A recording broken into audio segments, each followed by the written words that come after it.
नमस्कार, मैं हूं रवि कंत्रा। हॉर्नबिल टीवी देख रहे हैं आप। उत्तराखंड की खबरों की शुरुआत करते हैं।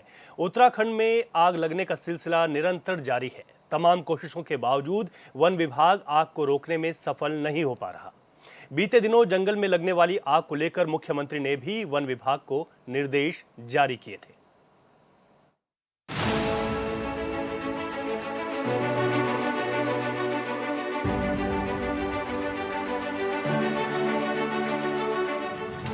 गर्मी का मौसम लगते ही उत्तराखंड के जंगल में आग की घटनाएं लगातार बढ़ रही हैं। पहाड़ों पर धधकती आग से पेड़ पौधे जलकर खाक हो रहे हैं। पिछले 24 घंटे में आग लगने की 54 घटनाएं हो चुकी हैं। इस आग की चपेट में आकर अब तक 650 से ज्यादा हेक्टेयर जंगल जल गए हैं। इसके साथ ही 146 से ज्यादा लोगों के खिलाफ मामला दर्ज किया गया है। आग बुझाने के लिए सेना के जवानों को लगाया गया है। आग पर काबू पाया जा रहा है, लेकिन तेज हवाएं थोड़ा मुश्किलें पैदा कर रही है। उसमें जो निर्देश हमें प्राप्त हुए थे उसमें सबसे एक बात ये थी कि विभिन्न स्तरों पर जो है बैठकें कराई जाएँ, तहसील स्तर पर, ब्लॉक स्तर पर, प्रभाग स्तर पर, तो उसकी कार्रवाई के लिए निर्देश दिए गए हैं। अभी हमारे जो प्रभागीय वनाधिकारी हैं वो अलग-अलग स्तर पे जो है जितने भी विभाग के लाइन डिपार्टमेंट्स के कर्मचारी हैं उनके साथ उन्हें जागरूक करना, उनसे सहयोग लेने की बात कहना, कहीं भी वनाग्नि देखें उसमें डूज़ एंड डोंट्स क्या-क्या रखें, क्या करें, क्या ना करें, उनको सावधानियाँ बताना। इस तरह का एक मिशन मोड में जो है वो बैठकों का कार्यक्रम जो है शुरू कर दिया गया है और इसी के साथ-साथ जो है व्यापक रूप से प्रचार-प्रसार भी किया जा रहा है क्योंकि कई मामले वनाग्नि के हम लोगों ने इस तरह से देखे थे कि वो आड़ा-फुकान के कारण जो है और हवा से जो है अनियंत्रित रूप से आस-पास के वन क्षेत्र में फैल गई थी। तो ऐसा होने के लिए ऐसा इस कार्रवाई की रोकथाम के लिए जो है उनको जागरूक भी किया जा रहा है। छोटी-छोटी बैठकें करके उनको समझाया भी जा रहा है और साथ ही जो है इसमें कुछ ऐसे संज्ञान में भी मामले आए थे कि जहाँ पर इरादतन और शरारती तत्वों के द्वारा जो है आग लगाई गई कई जगहों पे। तो इसमें स्ट्रिक्ट निर्देश जो है अभी मीटिंग में भी दिए गए। मुख्य सचिव महोदया की मीटिंग जो हुई थी उनके द्वारा जो अध्यक्षता में मीटिंग हुई थी उसमें भी निर्देश दिए गए और आज तक हम लोगों ने ऐसे 4 वन अपराध जारी किए हैं जिसमें कि नामजद व्यक्तियों के विरुद्ध जो है वन अपराध जारी किया गया है। आगे आने वाले समय में भी ये भी कहा गया है कि ये भी पता करें, एक इंटेलिजेंस नेटवर्क भी अपना डेवलप करें कि किस प्रकार से जो है ये आग, अगर कोई ऐसा तो नहीं कि किसी ने जानबूझ के लगाई है, उस पे भी कार्रवाई हो रही है और कोशिश ये की जा रही है कि कोई भी आग है उसको बहुत ज़्यादा कोई विकराल रूप ना फैलने दें। कोशिश करें कि जल्दी से जल्दी जो है 24 घंटे के अंतर्गत ही उस आग को जो है बुझाया जाए। उत्तराखंड में आग की घटनाएं लगातार बढ़ने से जंगली जानवरों को सबसे ज्यादा परेशानी हो रही है। टिहरी, नरेंद्रनगर, रामनगर, लैंसडाउन वन प्रभाग और केदारनाथ वन्य जीव प्रभाग में ऐसी ही आग की घटनाएं तेजी से दर्ज की गई हैं। आग के बढ़ते इस ग्राफ से चिंतित वन विभाग भी अलर्ट दिखाई दे रहा है, जहां आग से निपटने के लिए तराई पश्चिमी डिवीजन क्षेत्र में टीमों का गठन कर गश्त की जा रही है। इतना ही नहीं, जंगलों में रहने वाले बाघ, हाथी, भालू, सुअर, हिरन, चीतल, सांभर, तेंदुआ, काकड़ और नीलगाय समेत अन्य प्राणी आग से बचाने के साथ साथ इन वन्य जीवों को किसी भी तरीके से पीने की पानी की समस्या भी न हो, इसको लेकर डीएफओ प्रकाश चंद आर्य ने इंतजाम शुरू कर दिए हैं। देखिए, इस समय वास्तव में गर्मी बहुत ज़्यादा हो रही है और जंगलों में आग की घटनाएं भी बहुत तेज़ी से फैल रही हैं। तो तराई में, लेकिन हम लोग हैं, तराई के जंगल हैं, तो थोड़ा सा उस लेवल पे आग यहाँ पे नहीं लगती है और अगर लगती है तो तेज़ी से हम लोग कंट्रोल कर लेते हैं। हमारे पास लगभग हमने 80 फायर वॉचर्स और हमारा क्रू मेंबर्स लगे हुए हैं, जिसमें कि हम आग के रोकथाम के लिए पूरी तरह से अलर्ट हैं और उसकी पूरी तैयारी है हमारी। तो इसलिए हमारे यहाँ आग की घटनाएं बहुत ज़्यादा है नहीं, लेकिन क्योंकि गर्मी का मौसम है, जंगली जानवरों के लिए पानी की व्यवस्था करना ये हमारी पहली प्राथमिकता है। तो हमारे जितने भी वाटर होल्स हैं जंगल के अंदर, जो भी बने हुए वाटर होल्स में, सब में नियमित रूप से हम लोग टैंकर से, जहाँ तक हमारा पानी की जो हमारी लाइन है वहाँ से अगर लाइन से अगर पड़ जा रहा है तो ठीक है, नहीं तो जिस जगह पे पानी की लाइन नहीं है वहाँ पे हम लोग टैंकरों से व्यवस्था कर रहे हैं पानी की। और लगातार इसमें जो है देख रेख हमारी चल रही है कि कहीं पे भी कोई ऐसा ना हो कि जंगल में पानी की कमी की वजह से आबादी की तरफ जानवर आए, ऐसा नहीं हो। जंगलों में लगी आग दिन प्रतिदिन विकराल हो रही है। वन कर्मी भी लगातार बढ़ रही आग की घटनाओं के आगे बेबस नजर आ रहे हैं। ऐसे में देखने वाली बात होगी कि तराई पश्चिमी डिवीजन के लिए प्रकाश आर्य की तैयारी कितने जंगलों के साथ साथ वन्य जीवों को बचाने में सक्षम होती है। उत्तराखंड के जंगल में साल 2016 में आग की बड़ी घटना हुई थी। पहाड़ी जंगल में लगी आग अप्रैल और मई के बीच धधकती रही। आग लगने से बड़ा जंगली इलाका प्रभावित हुआ था। 2016 में आग लगने से 4,538 हेक्टेयर जंगल जलकर खाक हो गए थे। आग की घटना में 7 लोगों की मौत हो गई थी। आग बुझाने के लिए सेना के जवान भी लगाए गए थे। वनाग्नि जो बहुत बड़ी हमारे लिए चुनौती है, उस पर किस प्रकार से काम करना है, क्योंकि पहले से राज्य की सरकार उसको लेकर चिंतित भी है, काम भी कर रही है, वो ठीक प्रकार से उसकी रोकथाम हो। देखिए, वनाग्नि को लेकर के सरकार पूर्ण गंभीरता के साथ काम कर रही है। स्वयं आदरणीय मुख्यमंत्री जी, वन मंत्री जी इसकी मॉनिटरिंग कर रहे हैं। आग पर नियंत्रण के लिए पूरे प्रदेश भर में कई दलों का गठन किया गया है और सरकार के द्वारा वनाग्नि को नियंत्रित करने के लिए चाहे आपदा प्रबंधन विभाग हो, पुलिस विभाग हो, वन विभाग हो या अग्निशमन विभाग हो, सभी को संयुक्त रूप से इस काम में लगाया गया है और रात दिन पूरी तरह से कंट्रोल रूम से वनाग्नि को नियंत्रित करने के लिए काम किया जा रहा है। उत्तराखंड में गर्मी के समय में हर एक साल आग लगती है। इस बार सीएम पुष्कर सिंह धामी ने बैठक की और आग रोकथाम का जिम्मा डीएफओ को सौंप दिया था। बावजूद आग लगने की खबरें लगातार सामने आ रही है। विपक्ष इसे लेकर सरकार पर हमलावर भी है। उत्तराखंड में तो स्थिति ये है कि रोम जल रहा था, नीरू बंसी बजा रहा था कि कहावत को उत्तराखंड की सरकार चरितार्थ कर रही है। सारे जंगल धधक रहे हैं, पता नहीं है, न इनके मंत्रियों का पता है, न मुख्यमंत्री का पता है। सब चुनाव में व्यस्त हैं। करोड़ों की संपत्तियां नुकसान हो रही हैं। जैव विविधता को बड़ा नुकसान हो रहा है। जो जंगली जानवर हैं, पशु पक्षी हैं, उनको बहुत ज़्यादा नुकसान हो रहा है।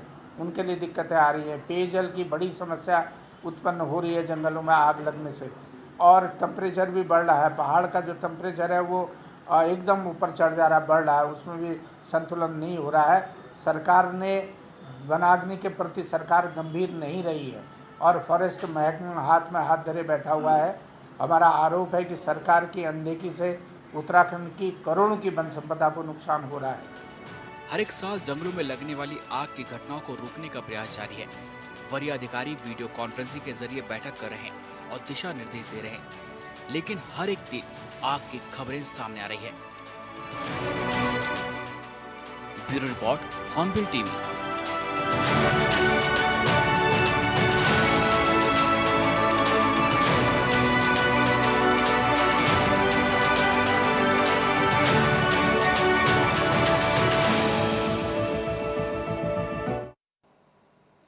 उत्तराखंड में 10 मई से शुरू होने जा रही विश्व प्रसिद्ध चारधाम यात्रा की तैयारियां जोरों पर हैं। शासन से लेकर प्रशासन तक हर कोई चारधाम यात्रा की तैयारी को अंतिम रूप देने में जुटा हुआ है।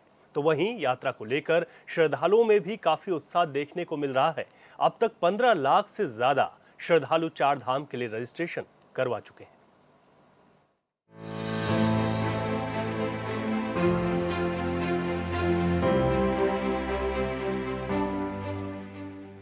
कुछ ही दिनों में 15 लाख से ज्यादा अभी तक श्रद्धालुओं के रजिस्ट्रेशन हो चुके हैं, तो इसलिए चारधाम यात्रा हम लोगों के लिए बहुत महत्वपूर्ण है। देवभूमि उत्तराखंड, जहां कण-कण में देवी देवताओं का वास है, सूबे की धार्मिक मान्यताओं की छटा देश ही नहीं बल्कि विदेशों में बिखरी हुई है। यही वजह है कि हर साल लाखों की संख्या में श्रद्धालु देवभूमि के दर्शन करने के लिए उत्तराखंड पहुंचते हैं। 10 मई से शुरू होने वाली चारधाम यात्रा की तैयारियां जोरों पर है। 15 लाख से ज्यादा तीर्थयात्री चारधाम यात्रा के लिए रजिस्ट्रेशन करवा चुके हैं। उसकी संख्या में कई गुना बढ़ोतरी हो रही है। पिछले साल 56 लाख लोग थे, उससे पहले साल 46 लाख लोगों ने दर्शन किए थे, और इस बार कुछ ही दिनों में 15 लाख से ज्यादा अभी तक श्रद्धालुओं के रजिस्ट्रेशन हो चुके हैं। तो इसलिए चारधाम यात्रा हम लोगों के लिए बहुत महत्वपूर्ण है, राज्य के लिए भी और पूरे देश के श्रद्धालुओं के लिए, दर्शन करने वालों के लिए, तीर्थयात्रियों के लिए वो यात्रा अच्छी हो, उसमें सुचारू रूप से सारी व्यवस्थाएं चलें। परिवहन की व्यवस्था है, पार्किंग की व्यवस्था है, आने जाने की व्यवस्था है, कानून व्यवस्था है, आवास है, सभी प्रकार का जो यातायात है वो भी ठीक प्रकार से चले। किसी को जो श्रद्धालु आ रहे हैं उनको परेशानी न हो। हालांकि ये यात्रा बहुत कठिन यात्रा है और क्योंकि सभी को पता है पैदल यात्रा है, यमुनोत्री की पैदल यात्रा है, केदारनाथ जी की पैदल यात्रा है, लेकिन उसके बावजूद भी समुचित व्यवस्थाएं रहें, ठीक प्रकार से साफ सफाई की व्यवस्था हो, होटलों इत्यादि, रेस्टोरेंट, ढाबे, टैक्सी, ये सब ठीक रेट पर भी मिलें, ठीक प्रकार से इसका इंतजाम हो। हवाई सेवा, हेली सेवाएं, हेली टिकट बुकिंग, नहीं जो भी चैलेंजेज है, एक तो बड़ी चैलेंज ये है कि 56 लाख से ऊपर का आंकड़ा आना है। 56 लाख पिछले वर्ष हो गई है और ये चैलेंज हमारा हर साल चैलेंज है। जैसे ही नई यात्रा शुरू होती है तो हमारे सामने चैलेंज होता है कि यात्रा को सुचारू रूप से व्यवस्थित करके चलाया जाए, लोगों को परेशानी न हो। वो चैलेंज आज भी है और उस चैलेंज हमेशा हमारे सामने रहेगा। चारधाम यात्रा को लेकर बीजेपी प्रदेश मीडिया प्रभारी मनवीर चौहान का कहना है कि उत्तराखंड की चारधाम यात्रा आर्थिकी की रीढ़ मानी जाती है। 15 लाख से अधिक श्रद्धालुओं का चारधाम यात्रा के लिए रजिस्ट्रेशन करवाना उत्साहजनक है। सरकार चारधाम यात्रा की व्यवस्थाओं के लिए पूरी तरीके से तैयार है। मुख्यमंत्री पुष्कर सिंह धामी लगातार चारधाम यात्रा की तैयारियों की मॉनिटरिंग कर रहे हैं। साथ ही मुख्य सचिव राधा रतूड़ी ने केदारनाथ धाम में प्रवास कर वहां के कार्यों की समीक्षा की है। यात्रा सुगम हो और श्रद्धालुओं को किसी तरह की परेशानी का सामना न करना पड़े, इसके लिए सरकार व्यवस्थाओं को चाक चौबंद करने में जुटी हुई है। चार धाम यात्रा उत्तराखंड राज्य के लिहाज से हमारे राज्य के लिए आर्थिकी की रीढ़ मानी जाती है और जिस प्रकार से एक सप्ताह के अंदर 14-15 लाख लोगों से भी अधिक ऑनलाइन रजिस्ट्रेशन यात्रा के लिए लोगों ने किए हैं, ये काफ़ी उत्साहजनक हमारे राज्य के लिए है। सरकार चार धाम यात्रा की व्यवस्था की दृष्टि से पूरी तरह से तैयार है और सारी व्यवस्थाएं चाक चौबंद कर ली गई हैं। स्वयं आदरणीय मुख्यमंत्री जी इसकी मॉनिटरिंग कर रहे हैं। मुख्य सचिव ने केदारनाथ का प्रवास करके वहां पर कार्यों की समीक्षा भी की है। इस प्रकार के सभी विभागों को अलग अलग इसकी समीक्षाएं कर रहे हैं। मुझे लगता है कि यात्रा सुगम हो और आने वाले यात्रियों को अधिक से अधिक सुविधाएं मिले और यहाँ इससे जुड़े हुए व्यवसायियों को भी इस लाभ मिले, इसके लिए सरकार संकल्पित है। एक तरफ जहां सरकार चारधाम यात्रा की तैयारियों में जी जान से जुटी हुई है, सूबे के मुखिया पुष्कर सिंह धामी चारधाम यात्रा के सभी संबंधित विषयों को लेकर अधिकारियों के साथ समीक्षा बैठक कर जरूरी दिशा निर्देश दे रहे हैं। तो वहीं कांग्रेस संगठन उपाध्यक्ष मथुरादास जोशी का कहना है कि बैठक कर बात नहीं बनने वाली है। मुख्य सचिव केदारनाथ धाम का दौरा कर धरातल पर व्यवस्थाओं को परख कर आए हैं। ऐसे में सरकार सभी व्यवस्थाओं को चाक चौबंद करे। सरकार को 3 महीने पहले ही पेयजल की समस्या, राशन, रास्ते बनवाने, डॉक्टरों की तैनाती आदि सभी व्यवस्थाओं को पूरा कर लेना चाहिए था, लेकिन एंड टाइम पर व्यवस्था करना नाकामी दर्शाता है। पहले से यदि तैयारी होती तो रिकॉर्ड तौर श्रद्धालु यहाँ पहुँचते, लेकिन सबसे बड़ी चुनौती सरकार के लिए भीड़ को नियंत्रित करना है, जिस पर सरकार को ठोस रणनीति बनानी पड़ेगी। खाली चारधाम यात्रा में बैठकें करके बात नहीं बनेगी। अभी मुख्य सचिव महोदया केदारनाथ के दौरे में गई थी, वो स्वयं सब कुछ देखा ही और हमारी अपेक्षा है कि मुख्य सचिव वहाँ गई हैं और धरातल पे उन्होंने सब कुछ देखा है।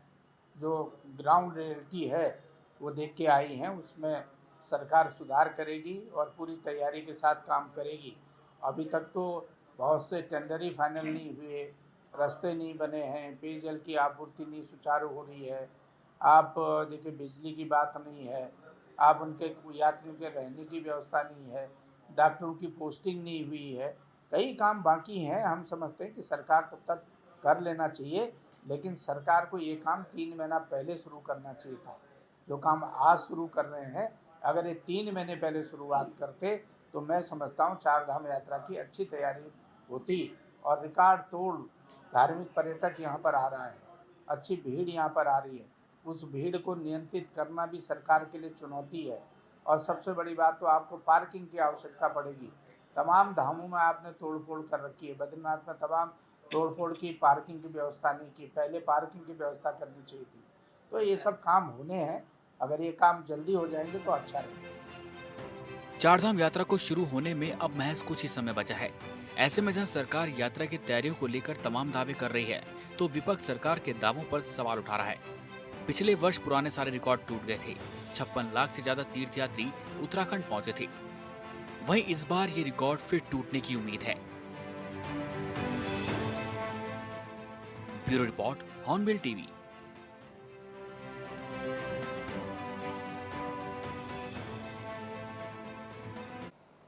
10 मई से केदारनाथ धाम की यात्रा शुरू होने वाली है। यात्रा शुरू होने के लिए केवल 2 हफ्ते का ही समय बाकी रह गया। वहीं जिला प्रशासन की टीमें युद्ध स्तर पर केदारनाथ पैदल मार्ग से लेकर केदारनाथ धाम तक पूरी व्यवस्थाओं को चाक चौबंद करने में जुटा हुआ है।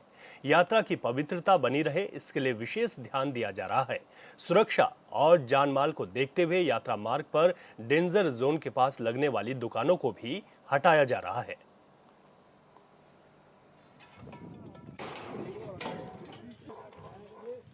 आगामी श्री केदारनाथ धाम 2024 की यात्रा के जो मुख्य पड़ाव हैं और गौरीकुंड से लेकर के केदारनाथ धाम तक जो सफाई अभियान चलाया जा रहा है, जिसमें एक ही जिलाधिकारी महोदय के निर्देशों के क्रम में संपूर्ण जो हमारी टीमें हैं वो लगी हुई हैं और जिसमें कि कम से कम 100 तक के लोग यहाँ पर कार्य कर रहे हैं और जो भी डेंजर जोन है उनको चिन्हित करना और जो भी यहाँ पर बुग्याल ख़त्म हो रहे हैं, घोड़े की जो लीद है उससे उसको हटा करके बुग्याल को सुरक्षित करना।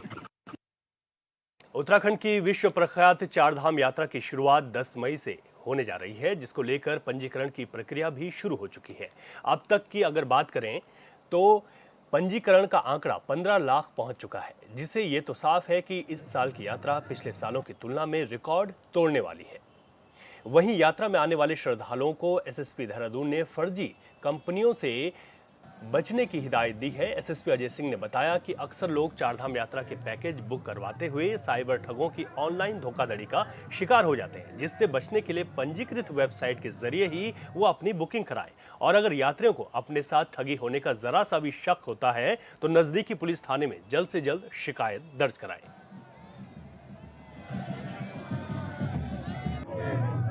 देखिए, चारधाम यात्रा देश यहाँ की बहुत बड़ी यात्रा है और इसमें लाखों श्रद्धालु आते हैं, खासकर इसमें हेलीकॉप्टर से भी बुकिंग कराते हैं।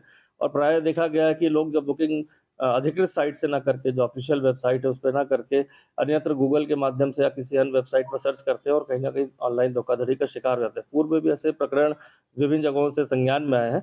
तो मेरा सभी श्रद्धालुओं से अनुरोध है कि अधिकृत जो वेबसाइट है, सरकारी वेबसाइट है, उस पर ही अपना कोई भी बुकिंग करानी हो, रजिस्ट्रेशन कराना हो, उसी से कराएं। किसी भी अननोन नंबर पर या किसी एजेंट के माध्यम से कोई कॉल आने पर उसको कोई बुकिंग ना करें और कोई भी बुकिंग आदि करने से पहले उस अधिकृत वेबसाइट या फ़ोन नंबर या समस्त जानकारी उसकी कर लें। जरा सा भी शक होने के आधार पर नियरेस्ट अपने पुलिस स्टेशन पर इसकी सूचना जरूर दें। चंपावत की जिला और सत्र न्यायाधीश कहकशा खान अपने त्रैमासिक दौरे के तहत न्यायिक बंदी गृह लोहा घाट पहुंची, जहां उन्होंने बंदी गृह का निरीक्षण कर बंदी गृह के कैदियों से उनकी समस्याओं का और स्वास्थ्य और भोजन के बारे में जानकारी ली। साथ ही जिला विधिक सेवा प्राधिकरण की ओर से उपलब्ध कराए जाने वाले निःशुल्क वकील के बारे में भी जानकारी दी है। इस दौरान बंदियों ने जिला जज के सामने अपनी समस्याओं को रखा, जिस पर जिला जज ने बंदी गृह के अधिकारियों को समस्या के समाधान के निर्देश दिए हैं और बंदियों को निःशुल्क कानूनी सहायता की भी जानकारी दी है।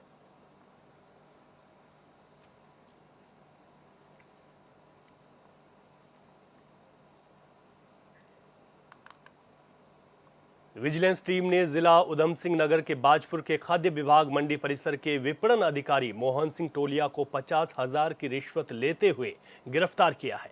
मोहन सिंह को पूछताछ के बाद हल्द्वानी जेल भेजा गया।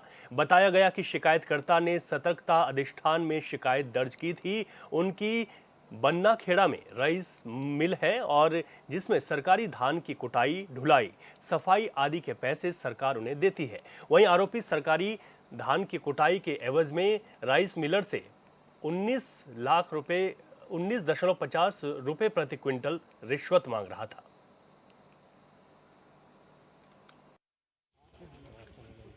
वरिष्ठ विपणन अधिकारी कार्यालय में तैनात जो मार्केटिंग इंस्पेक्टर हैं मोहन सिंह टोलिया, उनके द्वारा जो है जो धान सरकारी धान को दिया जाता है कुटाई के लिए, धुलाई सफाई के लिए, जो वापस से वो उनको चावल बना के दिया जाता है, तो उसमें पैसे की रिश्वत की मांग की जाती है, उसकी सफाई करा के जो दिया था उसकी रिश्वत मांग की जा रही है। तो आज उसमें टीम का गठन किया गया था। तो हमारी ट्रैप टीम ने आज हल्द्वानी की ट्रैप टीम ने 50,000 रुपये रिश्वत लेते हुए वरिष्ठ विपणन अधिकारी कार्यालय से मार्केटिंग इंस्पेक्टर मोहन सिंह टोलिया को गिरफ्तार किया रंगे हाथों और अग्रिम निगरानी कर। उधर मसूरी में भारत तिब्बत सीमा पुलिस अकादमी में 25 हफ्ते का कठिन प्रशिक्षण हासिल करने के बाद 52 चिकित्सा अधिकारी और एक उप सेनानी अधिकारी शामिल हो गए हैं। अधिकारियों को कठोर और लंबे प्रशिक्षण के दौरान सैन्य और पुलिस संबंधी विषयों का गहन प्रशिक्षण दिया गया। प्रशिक्षण के बाद आयोजित भव्य दीक्षांत और शपथ ग्रहण समारोह में सभी अधिकारियों ने संविधान के बल की प्रति निष्ठा और समर्पण की शपथ ली है। पासिंग आउट परेड में भारतीय पुलिस सेवा महानिदेशक राहुल रसगोत्रा बतौर मुख्य अतिथि शामिल हुए। मुख्य अतिथि महोदय, ऑफिसर को बहुत अच्छा लग रहा है। 6 महीने का ट्रेनिंग था, काफ़ी टफ था। शुरू में पता नहीं था क्या होने वाला है, लेकिन एट द एंड कर दिया एट लास्ट। ये मेरे पापा है, ये मम्मी है और ये मेरी सिस्टर है, छोटी बहन है। सब पापा आसाम राइफल से है। तो आज आपका सपना भी पूरा हो गया, मम्मी पापा का भी? दोनों को पूरा हो गया। बहुत अच्छा, very proud. I am so happy to be a part of this elite force, and I'm just very happy and thankful to everybody जिसकी वजह से I am here, to my father, my parents, everybody. मैं third generation हूँ अपनी family में, but it is all thanks to all the instructors, मेरे जितने भी जिन्होंने भी मेरी हेल्प की है पूरा time. It is all because of them. Thank you so much. आज आपने परेड का भी नेतृत्व किया, एक बेटी को नेतृत्व मिला, आज कैसा लगा? बहुत अच्छा, वुमेन एम्पावरमेंट को बढ़ावा देते हुए। But thank you so much. आपके पापा किस पोस्ट में? वो रिटायर्ड आर्मी ऑफिसर है। मेरे चाचू भी आर्मी में ही है अभी, मेरे दादू भी आर्मी में थे। तो आपका भी सपना यही था कि हाँ आप जी। और इस बुलेटिन में अभी के लिए इतना ही। खबरों से अपडेट रहने के लिए आप देखते रहिए हॉर्नबिल टीवी। मुझे इजाजत दीजिए, नमस्कार।